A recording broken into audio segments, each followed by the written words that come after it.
بعد اسرائیلی وزیراعظم نیتنیاہو زیر زمین بنکر میں چھپ گئے۔ 80 سے 90% ایرانی میزائلوں نے اسرائیل میں فوجی اہداف کو نشانہ بنایا۔ حملوں میں اسرائیلی وزیر دفاع کے زخمی ہونے کی اطلاعات۔ حملے کے بعد اسرائیلی جنگی کابینہ کا ہنگامی اجلاس طلب۔ اسرائیلی حکام کا کہنا ہے کہ ایران کو اس حملے کی بھاری قیمت چکانا پڑے گی۔ امریکی صدر نے بھی فوری قومی سلامتی ٹیم کا اجلاس طلب کر لیا۔ جو بائیڈن کہتے ہیں کہ امریکہ اسرائیل کو حملوں کے خلاف دفاع میں مدد کرنے کے لیے تیار ہے۔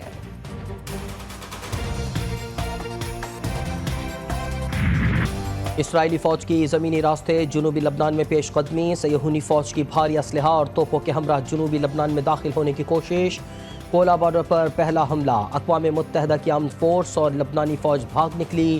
حزب اللہ کے مجاہدین نے زیرو لائن کی چیک پوسٹوں پر پہنچ کر کمان سنبھالی۔ حزب اللہ نے اپنے رضوان فورس کی ویڈیو جاری کر دی۔ ہم تمہارا مقابلہ کرنے کے لیے تیار ہیں، اسرائیلی افواج کو پیغام۔ صہیونی جنگی طیاروں کے جنوبی لبنان سمیت مختلف علاقوں پر حملے، بمباری میں 100 سے زائد افراد شہید، درجنوں زخمی۔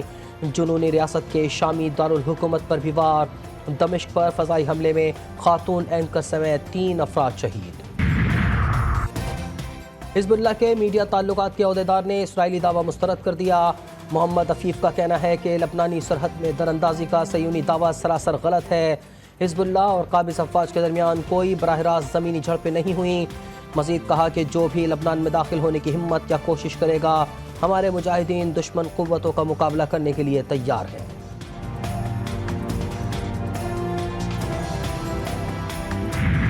اسرائیلی فوج کے غزہ میں حملے جاری۔ نصیرات میں رات گئے حملے میں ایک ہی خاندان کے 11 افراد سمیت 32 فلسطینی شہید۔ نصیرات میں تازہ حملوں میں 13 فلسطینی جان سے گئے۔ غزہ سٹی میں بھی اسرائیلی بمباری، شہداء کی مجموعی تعداد 41,638 ہو گئی۔ آزادی ریاست ہوگی، ماں کی طرح ریاست ہوگی، ماں کی طرح ریاست بن گیا باپ کی طرح، اور اس میں بڑا بڑا ہاتھ چیف جسٹس افتخار چودھری کی عدالت کی مائنڈ سیٹ ہے۔ مانے پارلیمان پہ مسلسل حملہ آور رہا ہے یہ ادارہ۔ آئینی عدالت بننا ضروری ہے، عامر کے بنائے گئے کالے قوانین کا خاتمہ ضروری ہے۔ ہمارے خاندان کا سفر کٹ پتلیوں سے شروع نہیں ہوتا۔ بلاول بھٹو زرداری کا کوئٹہ میں وکلا سے خطاب۔ اسلام آباد میں عدالتی جنگ سے لا تعلقی کا اظہار کیا۔ افتخار چودھری جیسے مائنڈ سیٹ نے عدلیہ کو خراب کیا۔ ہر رکن پارلیمنٹ کو مرضی کے مطابق ووٹ کا حق ہے۔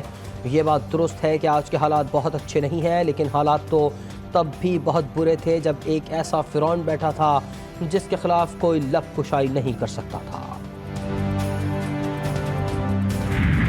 پاکستان پیپلز پارٹی کا مسلسل موقف رہا ہے، پورا یہ وعدہ کرنا ہے۔ میں سمجھتا ہوں کہ یہ اس لیے ضروری ہے کہ میں نے قائد عوام شہید ذوالفقار علی بھٹو کا کیس کا ایک وفاقی آئینی عدالت ایکول نمائندگی کے نہ ہونے کا نقصان اٹھایا ہے۔ توہین عدالت کا مطلب کیا یہ ہے کہ اگر کوئی کسی جج کے خلاف کچھ بولے تو آپ کو زندگی بھر کے لیے سزا ملے؟ کیا یہ اظہار رائے کی آزادی ہے؟ بلاول بھٹو زرداری کا وکلا سے سوال پوچھا، کیا اظہار خیال کی آزادی یہ ہے کہ آپ کوئی فیصلہ دے دیں، آپ وزیراعظم کو نکال دیں، آپ 18ویں اور 19ویں ترمیم میں تبدیلی کریں اور ہم چوں تک نہ کر سکیں؟ آپ چاہتے ہیں کہ فیصلے ہوتے رہیں اور ہم شکایت بھی نہ کریں؟ سپریم کورٹ میں اب کچھ بھی بند دروازوں کے پیچھے نہیں ہوتا۔ لگتا ہے کہ آرٹیکل 63 کا فیصلہ تحریک عدم اعتماد کو غیر مؤثر بنانے کے لیے تھا۔ چیف جسٹس قاضی فائز عیسیٰ کے آرٹیکل 63 پر نظر ثانی درخواستوں پر سماعت کے دوران ریمارکس۔ کہا کہ جب آئین میں لکھ دیا گیا کہ نا اہل رکن ڈی سیٹ ہوگا تو ڈی سیٹ ہی ہوگا، ایک طرف رائے دی گئی کہ منحرف رکن ڈی سیٹ ہوگا اور دوسری طرف کہا گیا کہ نا اہلی کی مدت کا فیصلہ پارلیمنٹ کرے، تو یہ تو تضاد ہے۔ سماعت کے آغاز پر چیف جسٹس قاضی فائز عیسیٰ نے ججز کمیٹی اجلاس کے منٹس پڑھ کر سنائے۔ بیرسٹر علی ظفر نے بینچ پر اعتراض اٹھایا۔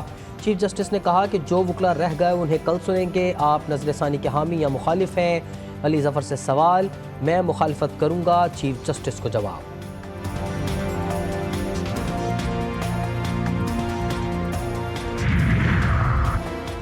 تحریک انصاف کے وفد کی امیر جماعت اسلامی سے ملاقات، آئینی ترامیم سمیت سیاسی صورتحال پر گفتگو کی گئی۔ بیرسٹر گوہر کہتے ہیں کہ حکومت اس وقت جو کچھ کر رہی ہے اس پر ہم نے غور کیا، کوئی بھی ترمیم نہیں ہونی چاہیے جو رات کے اندھیرے میں ہو۔